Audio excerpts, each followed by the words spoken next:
She was just a baker in sneakers, roped into a fancy wedding she didn't belong at. He was a guarded billionaire, hiding grief behind his perfect suit.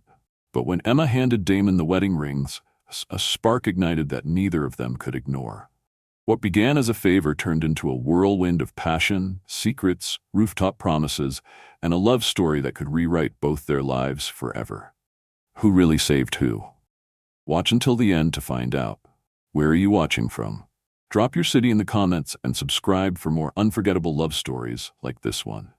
Emma Rivera was halfway out the door of Whisk and Wonder, her tiny bakery tucked between a laundromat and a forgotten bookstore, when her best friend Jules burst in like a storm in heels. "Emergency!" Jules cried, nearly toppling Emma and sending a to-go box of lemon crinkle cookies flying. "Jules, I swear," Emma started, catching the box midair. "No time," Jules panted, grabbing Emma's wrist. "Bridesmaid down, like catastrophic food poisoning down. I need you, right now." "Wait, what?" Emma blinked. "You're joking? Do I look like I'm joking?" Jules waved her phone like a white flag. "You just have to hold the bouquet, hand over the rings, and try not to look like a deer in headlights. You're perfect." Emma looked down at herself. Powder-dusted jeans, frosting smudged apron, sneakers with a hole in one toe. "You want this at your sister's six-figure wedding? You'll wear the dress we have ready. It'll fit, I swear on my espresso machine."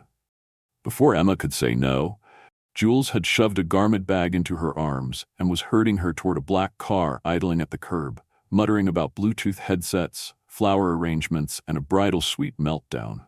15 minutes later, Emma stood in front of an ornate mirror inside a gold-draped dressing room, stunned. The gown, an off-shoulder satin number in soft rose gold, fit like it was stitched from a dream. A stylist she hadn't even gotten the name of pinned her curls into a loose updo, and subtle makeup erased every sign of stress from her face.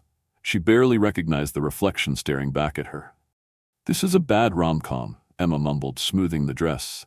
"And I'm the clumsy extra with a frosting addiction." The door burst open and Jules swept in, holding a bouquet. "You're a goddess," I could cry. "Okay, rings are in this little box. You hand them to the best man during the vows, and no pressure, but try not to trip." Emma clutched the box. "Who's the best man?" "Damon," Jules said, distracted. "He's already out there, tall, quiet, mysterious." "Of course," Emma muttered as she was whisked into position behind the groomsmen. The music started. The doors opened, and suddenly, Emma was walking down an aisle lined with orchids and staring guests, clutching a bouquet like a lifeline. But then she saw him, Damon Blake. He was tall, sharp-jawed, dressed in a black tux that looked like it had been tailored by the gods themselves. His dark eyes locked on hers, and Emma's breath stuttered. The world fell away for a second. The music dimmed, and all she could hear was her heartbeat. She stumbled slightly, catching herself with a forced smile. Damon's lips curled just barely, as if amused. Her cheeks flamed. The ceremony unfolded in a haze of petals, vows, and sniffles. When her moment came, Emma stepped forward to offer the rings. Her fingers brushed Damon's, and a jolt shot through her like a lightning strike. His hand lingered, just for a second. "Thanks," he murmured, voice low and rich like espresso. Emma didn't dare respond. She returned to her place, heart thudding like she'd just run 5 blocks. After the ceremony, while the crowd drifted toward the ballroom, Emma beelined for the exit. This wasn't her world, designer heels and champagne toasts. She just wanted her kitchen, her cookies, her control back. But before she could vanish, a warm hand caught her wrist. "Leaving already?" Damon's voice. Calm, smooth, inevitable. Emma turned face to face with the man who'd just short-circuited her brain. "I wasn't really invited," she said, awkward. He smiled. "You just saved the wedding." "Stay, have a drink with me." She hesitated. "I don't even know you." "Then let's fix that," he said, offering his arm. "I'm Damon Blake." Emma looked at him, flawless tux, dangerous smile, eyes that saw everything, and realized she might be in more trouble than she thought. "I'm Emma Rivera," she said quietly, and took his arm. 3 days later, the familiar chime above the door of Whisk and Wonder jingled just as Emma was elbow-deep in a bowl of buttercream. She wiped her hands hastily on her apron, leaving pale streaks across the front, and called out, "Be right with you." Her voice echoed across the quiet shop, still sweet with the scent of cinnamon and fresh vanilla glaze. She piped the last swirl onto a batch of cupcakes, turned around with a practiced smile, and froze. Damon Blake stood in the center of her bakery like a man who had wandered into the wrong universe. His tailored charcoal coat looked absurdly out of place among pastel walls, gingham curtains, and chalkboard menus. But his expression wasn't smug or judgmental. It was curious, almost fond. "You actually came," Emma blurted, sounding far more breathless than she'd intended. "I said I would." Damon's voice was smooth as ever. "I keep my promises." He stepped closer, glancing at the lemon tarts behind the glass. Emma quickly tried to brush the flour off her sleeves, aware of the frosting on her fingers, the hair escaping her messy bun, and the general dishevelment of someone who'd been up since 4 a.m. "I wasn't sure you'd remember," she said, tucking a stray curl behind her ear. "I haven't stopped thinking about you." Damon said it like a simple fact, and it knocked the breath right out of her. She stared at him, scrambling for something to say. He reached toward the display case, picking up a delicate tart and inspecting it like it was an art piece. "This yours?" "All of it," she said, recovering slightly. "Made fresh this morning. We open at 7. Most of it's gone by noon." "You run this place by yourself?" "Mostly. Jules helps on weekends and I have a part-timer. But yeah, it's me." Damon nodded, filing the information away like it meant something more than she realized. Then he looked at her again, really looked. Not at her smudged apron or the frizz in her hair, but at her. "You're impressive," Emma laughed, the sound short and unsure. "I'm just trying to keep the lights on." "No," he said, voice quieter. "You're building something real." "That's rare." The intensity of his gaze made her shift her weight. She wasn't used to being seen like that, as something worth admiring. "You didn't come here for pastry tips," she said, lifting her chin. "No," he admitted, "I came to see you." She wasn't sure how to respond.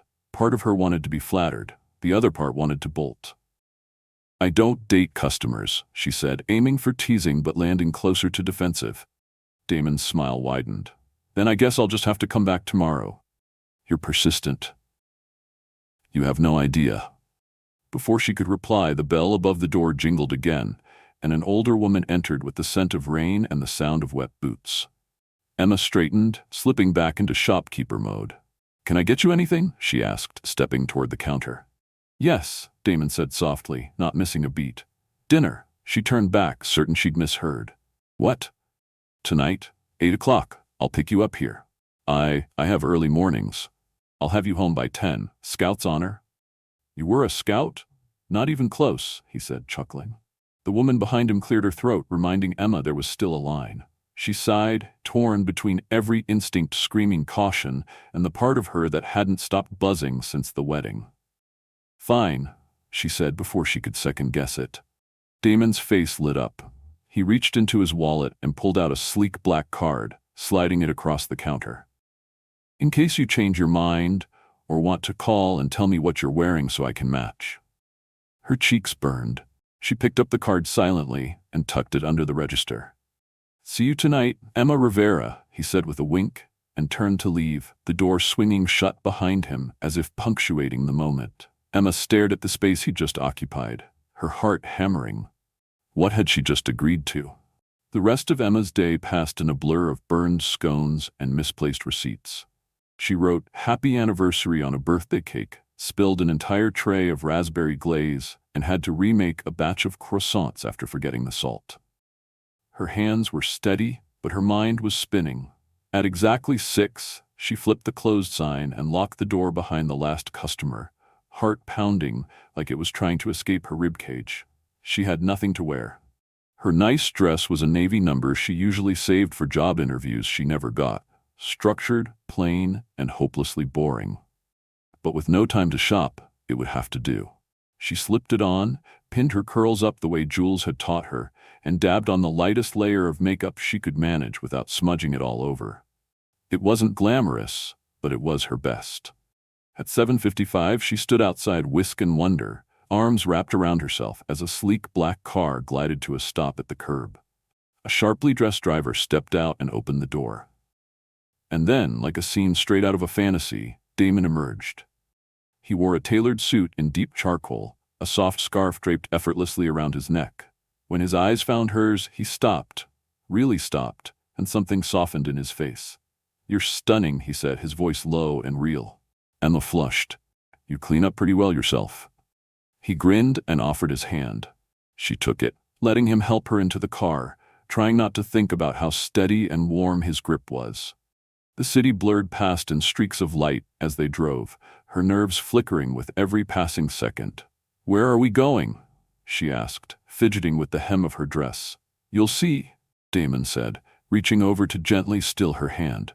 His fingers lingered a moment longer than necessary, grounding her. The car slowed in front of a glittering high-rise. Gold trim framed towering glass doors and valet attendants in crisp uniforms waited like they'd stepped off a movie set.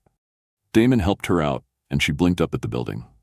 "This is the Aurelia," he supplied. "Private restaurant, top floor." "I thought you said dinner," she said, her voice rising. "This is dinner," Damon replied, unfazed. He offered his arm again. She hesitated, then took it. Inside, everything gleamed. Velvet booths lined the windows, crystal chandeliers cast warm light across the room, and the clink of delicate silverware floated over a soft string quartet. They were led to a corner table with a view so breathtaking, Emma nearly forgot how to breathe. The entire city stretched out beneath them, like a sea of stars. A waiter appeared, and Damon ordered without glancing at the menu. Clearly a man who'd been here before. "You come here often?" Emma asked, unfolding her napkin with care. "Only for special occasions," he said, his gaze steady on her. She looked away, overwhelmed. "Tell me about you," he said. "Not the bakery." "You." Emma blinked. "No one ever asked that." "Not really." "There's not much," she said, swirling her water glass. "I grew up here. My parents owned a diner until they couldn't anymore. I always loved baking, so when the space on Main opened up, I took a chance." "That's not much," Damon said. "That's brave." "I didn't have options," she muttered. "It wasn't some grand plan." "Still brave," he said simply. Their food arrived, plates too pretty to eat, and for a while they dined in a silence that wasn't awkward, but comfortable. Emma stole glances at him between bites. He was confident but not arrogant, focused, like he wasn't trying to impress her but to see her. When the dishes were cleared, he leaned back, studying her. "I want to see you again." Emma laughed nervously. "This isn't enough?" "Not even close." She looked down at her lap, unsure what to say. "I'm not the kind of girl you usually date." "You don't know what kind of girl I usually date, but I know I'm not her." Damon reached across the table, his fingers brushing hers. "You're exactly who I want to know more of." And for the first time that night, Emma let herself believe maybe, just maybe, he meant it. After dinner, Damon didn't whisk her off to some exclusive lounge or rooftop. He simply offered his arm, led her into a private elevator, and hit the top floor. Emma, still dazed from the wine and candlelight, didn't ask questions. She leaned slightly into him, the silence between them humming with something unspoken. When the doors opened, she stepped into a space so breathtaking it felt like a dream. Walls of glass framed the glittering skyline, and soft ambient lighting lit up sleek furniture, dark wood floors, and a fireplace flickering in the corner. A grand piano sat near the window, commanding yet silent. "This is where you live?" Emma asked, her voice low, hesitant. "One of the places," Damon replied casually, shrugging off his coat and tossing it onto a leather chair. She turned to him, eyebrows raised. "How many places do you have?" He slipped his hands into his pockets and gave her that lopsided grin. "Enough to make my accountant complain." Emma let out a surprised laugh, still trying to make sense of the world she'd stumbled into.